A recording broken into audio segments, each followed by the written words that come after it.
Olá, você está na GV News, seu canal de jornalismo exclusivo da Grande Vitória. Hoje a gente entrevista o biólogo, mestre em ciência florestal, professor Edson Valpassos. Ele ajudou a implantar, coordenar, gerenciar as principais unidades de conservação administradas pelo Estado aqui no Espírito Santo. O Edson Valpassos será um dos colunistas aqui da GV News. Ele vai falar sobre o que ele mais entende, meio ambiente. Edson, há quantos anos você está nesse meio, lidando com o meio ambiente aqui, meio ambiente? Bom, eu me formei em 1980 e desde 82 que a gente vem trabalhando nessa área, entendeu? 32 anos? 32 anos. 32 anos de militância, literalmente, nessa área ambiental. Quer dizer, essa coluna que você vai estrear aqui com a gente na GV News vai falar sobre o quê? O que você pretende mostrar aí para o telespectador? Bom, quando a gente fala de ambiente ou meio ambiente, nós temos vários olhares sobre essa questão. Nós temos a parte de unidade de conservação, como você aqui citou, que são os parques naturais e também os parques urbanos. Nós temos aspectos relacionados com atividade de educação ambiental. Nós temos aspectos relacionados também com a questão da poluição, seja ela poluição atmosférica, seja ela poluição hídrica, seja por resíduos sólidos, né? Enfim, uma série de aspectos relacionados à questão ambiental que hoje em dia não só é preocupante a nível mundial, mas também aqui na nossa capital. E a gente espera que os nossos telespectadores também contribuam, né, trazendo para nós pontos de pauta para a gente debater aqui com vocês. Quer dizer, vai ser um olhar sobre as cidades da Grande Vitória, quer dizer, problema de esgoto, problema de poluição. Quem tiver uma demanda pode mandar para você, para a gente poder discutir aqui na GV News. Sem dúvida alguma. A gente pretende justamente abrir esse olhar sobre o meio ambiente em Vitória. E trabalhando e vivendo aqui em Vitória esse tempo todo, a gente tem oportunidade de levar ao telespectador pontos de vista que até então ficam, de certa forma, né, deixados de lado. E a gente precisa justamente olhar da população, comentando, criticando e vendo o que pode ser feito para melhorar. Mas tem coisas muito boas também que podem ser divulgadas e é esse o nosso objetivo aqui durante esse trabalho que a gente vai desenvolver.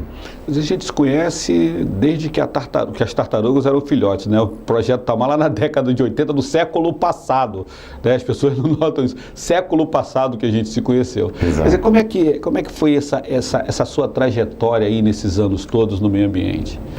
Você tocou num ponto que por muito tempo, né, meu nome particularmente ficou associado ao Projeto Tamar. Quando a gente teve a oportunidade em 1982 de implantar o Projeto Tamar no Espírito Santo, eu diria que foi um marco referencial da implementação de um grande programa, um grande trabalho, né, de educação ambiental. É sem dúvida hoje uma referência a nível nacional e até mesmo internacional o Projeto Tamar, né, que envolve não só ações no nosso país, mas também em outros lugares no mundo. Esse é um projeto que deu certo. Essa é uma referência muito importante que pode e deve ser seguida, né, pelos órgãos e até mesmo por outros movimentos. Existem outros projetos também que já foram desenvolvidos de forma semelhante. Hoje nós temos o projeto Peixe Boi, vi recentemente o projeto Tapir, né, que está sendo desenvolvido no sentido de identificar a presença de antas em unidades de conservação. Nós temos o projeto que foi feito há tempos atrás pelo César Musso, também um grande ambientalista, do projeto sobre garças, gaivotas, andorinhas do mar, enfim, tem uma série de certa forma, animais que precisam de uma atenção especial por parte, né, das autoridades e também por pessoas que querem desenvolver ações específicas voltadas à conservação, preservação e divulgação, né, da importância desses seres vivos. Quer dizer, mas o principal animal que a gente vai tratar é o ser humano, né? Ele tem que ser responsável por todos os outros animais. É isso? Sem dúvida, sem dúvida. A relação, né, do homem com a natureza é uma relação que muitas vezes, para algumas pessoas, ele acha que pode se excluir da natureza. Por achar que vive na cidade, e a grande maioria da população hoje vive nas cidades, de certa forma, muitas vezes entende que é possível conviver literalmente somente com o cimento e com o asfalto, sem buscar a natureza. E isso a gente mostra claramente que não é possível. Primeiro que apesar de ser uma cidade cheia de cimento e asfalto, a gente precisa, né, de elementos da natureza dentro dela. Afinal de contas, dentro da cidade, nós não produzimos absolutamente nada, Roberto. Nós só consumimos o que vem da natureza, a água, o alimento, né, a luz. Tudo vem da natureza e não é produzido na cidade. Razão pela qual a gente tem que entender essa interface e fazer dentro do nosso cotidiano o nosso papel, como cidadão, como indivíduo, e também ir além, quando é possível, participando de campanhas, participando de eventos, né? E também fazendo denúncia, porque muitas vezes os órgãos desconhecem determinadas situações, ou se conhecem, muitas vezes não tomam atitudes para resolver aquela situação. Então é importante que a pessoa tenha coragem e denuncie o que esteja acontecendo para que a situação mude, né? Eu vou dar um exemplo agora recente de uma situação em que eu fui na Ilha do Frade, na Praia da Castanheira, e com meus filhos lá tomando banho, comecei a sentir um cheiro de esgoto danado e fiquei incomodado com aquela situação, até que eu descobri que tinha uma casa ao lado, na Praia da Castanheira, lançando esgoto na praia. E se não fosse a movimentação que a gente fez na internet, no Facebook, aquela providência que deveria ter sido tomada, até mesmo preventiva, que é fazer a ligação daquela casa num sistema de captação de esgoto, não estaria acontecendo. Então é necessário que a pessoa, o cidadão, tenha coragem, né, de se manifestar. Nós vemos o caso, por exemplo, de poluição atmosférica. É o que mais incomoda hoje em dia na população, né, principalmente aqueles que vivem na Ilha do Frade, na Ilha do Boi, na Praia do Canto, na Praia da Costa, né, da convivência com o pau preto. Então são problemas como esse que a gente precisa abordar de uma forma muito clara, transparente e proativa. A gente tem que buscar soluções, não basta só ficar no denuncismo. Esse é o trabalho que a gente pretende desenvolver aqui. Quer dizer, esse olhar diferenciado do biólogo, que é importante, né? A gente sempre diz assim, a gente anda no mato, não vê nada, o biólogo vê tudo, né? Quer dizer, esse olhar que a gente precisa ter para poder entender o que está acontecendo no meio ambiente. Eu costumo brincar com as pessoas quando a gente vai levar para fazer uma interpretação em trilha. Aliás, eu fiz uma muito boa agora, sábado, ao segundo ponto mais alto de Vitória. E brincando com os participantes, falei, olha, sabe qual a diferença do biólogo para a maior parte da população? Claro que ninguém responde. Eu falei, vocês veem, mas o biólogo enxerga. O biólogo normalmente tem aquela estatuazinha com óculos ou então com microscópio, né? Então o olhar do biólogo, ele tem que ir além daquilo que a maioria das pessoas enxergam, ou melhor, que estão vendo. A gente tem que ter um olhar mais detalhado, um olhar mais cuidadoso, um olhar mais profundo, um olhar de entendimento daquilo que está se manifestando perante a gente.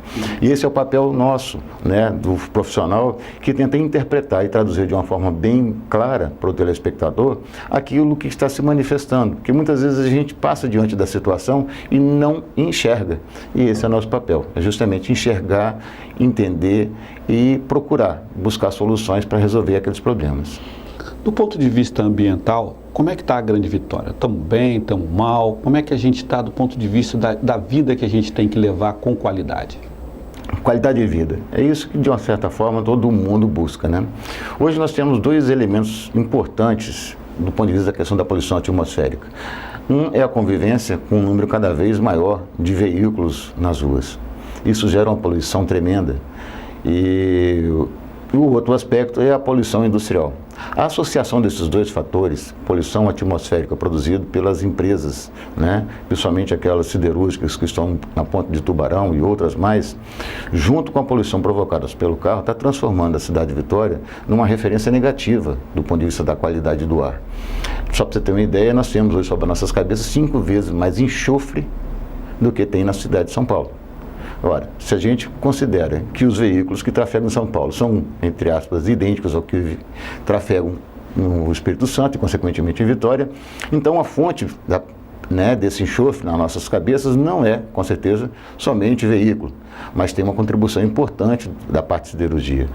E aí a parte industrial tem que rever, muitas vezes, né, algumas posturas que muitas vezes temam, entre aspas, né, de manter. E a gente costuma dizer que não adianta você tentar manter isso por muito tempo, porque o mercado vai chegar uma hora que vai cobrar das empresas uma atitude diferenciada, uma atitude efetivamente proativa, que mostre que está sendo investido em meio ambiente e que está resolvendo. E muitas vezes a gente vê anúncios por parte das empresas que estão investindo milhões nessa área de meio ambiente, mas isso se traduz de fato em uma alternativa, ou melhor, em uma solução para o problema? Né? A questão do pau preto, né?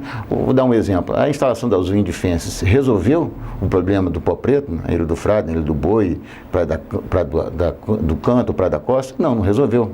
Minimizou e muito pouco. Então, outras ações precisam ser discutidas para resolver efetivamente situações como essa. O trânsito, de uma maneira geral, como a gente falou, o trânsito em Vitória hoje tem certas horas que dá vontade de ir embora de Vitória. Quer dizer que essa essa colocação da Windefense não deu o resultado que se esperava? Sem dúvida. Eu diria que a Windefense é um mecanismo importante, né, retém bastante as partículas, mas não resolve o problema.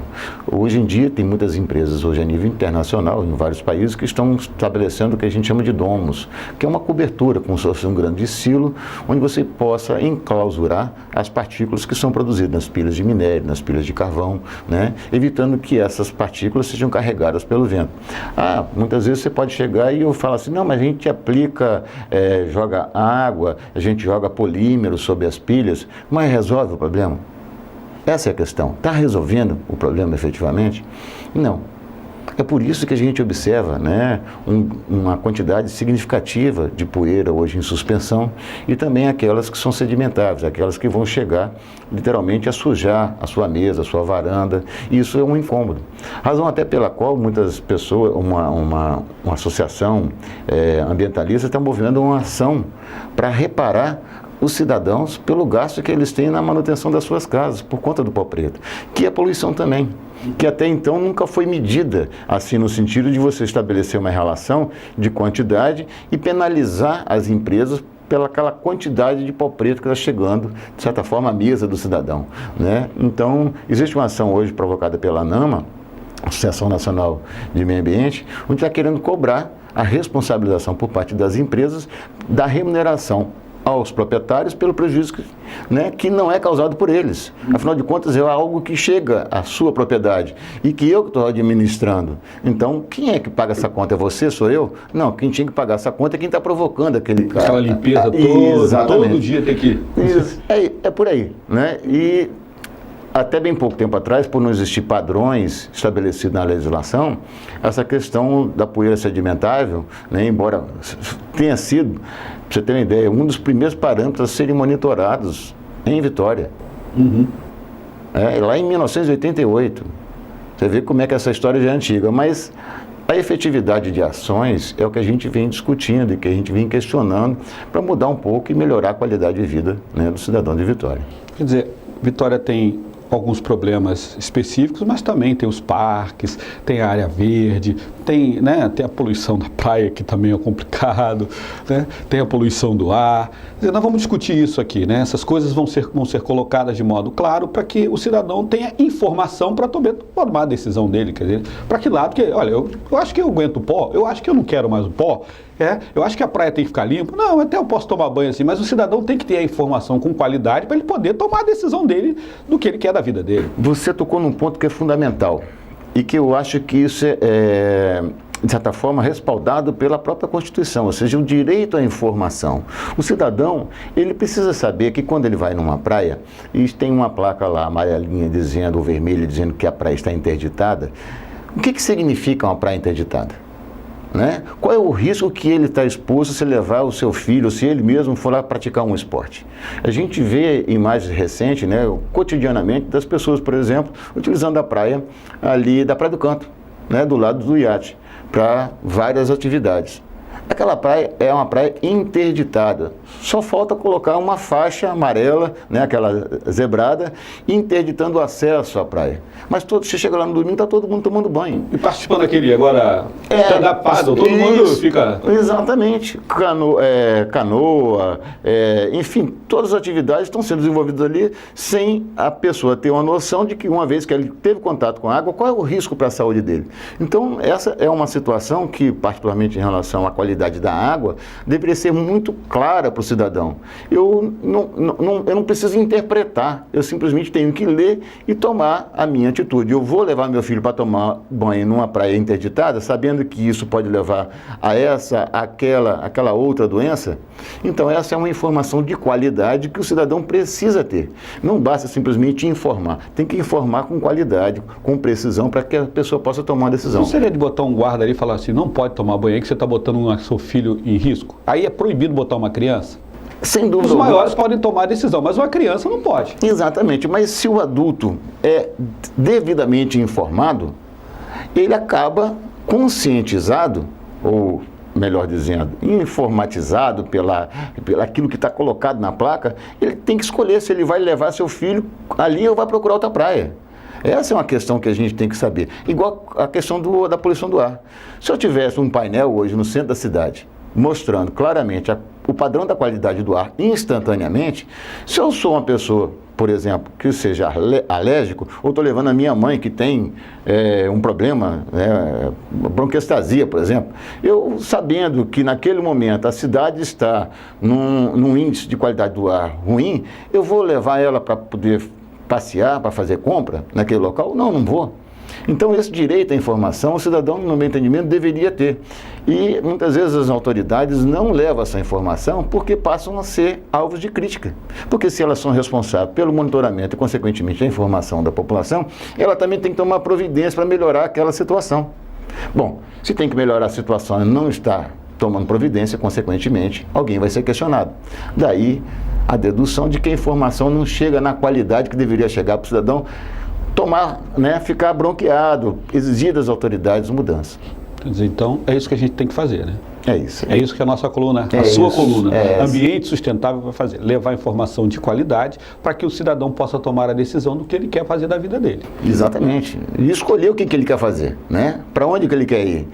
E onde ele vai votar também, claro. Lá na frente, a gente acha que muitas vezes o meio ambiente não tem interface. O meio ambiente tem interface com tudo. Tem interface com economia, tem interface com política, tem interface com saúde, tem interface com a qualidade, né, da vida da pessoa, com mobilidade, enfim, tem interface com tudo. Afinal de contas, o meio ambiente é onde nós estamos inseridos. E nós não estamos inseridos em um outro planeta, Roberto. Nós estamos inseridos nesse único planetinha chamado Terra, que até então não se descobriu nenhum outro que a gente possa ir. Obrigado, Edson, por essa entrevista. E você vai acompanhar a coluna Ambiente Sustentável todos os dias aqui na GV News. O Edson vai trazer esses questionamentos, essas informações todo dia para você aqui na GV News. A poluição do ar, a poluição da água, os parques de Vitória, os parques da Grande Vitória, de Cariacica, de Vila Velha, o Parque César Vinhas, que sofreu um incêndio, agora será motivo de atenção especial do Edson, que tem muita responsabilidade pela implantação daquele parque também, o Parque da Fonte Grande. Quer dizer, a nossa cidade, as nossas cidades da Grande Vitória vão estar aqui todos os dias colocadas com a questão do meio ambiente aqui pelo Edson Valpasso. Seja bem-vindo, Edson, aqui à GV News. Roberto, eu que agradeço a oportunidade e espero corresponder à sua expectativa dos telespectadores. Estamos aí também sujeitos, né, a qualquer tipo de crítica para que a gente possa construir esse ambiente sustentável que a gente deseja. Que, afinal de contas, a gente quer isso para a gente, para os nossos filhos e para aqueles que vão vir depois. Então a gente precisa trabalhar no sentido de melhorar cada vez mais, né, a qualidade, né, do ambiente onde a gente vive. Okay, obrigado aí. Eu que agradeço. Seja bem-vindo. Obrigado. GV News, a TV da Grande Vitória. A gente volta em instantes com outras informações. GV News, porque informação é coisa séria.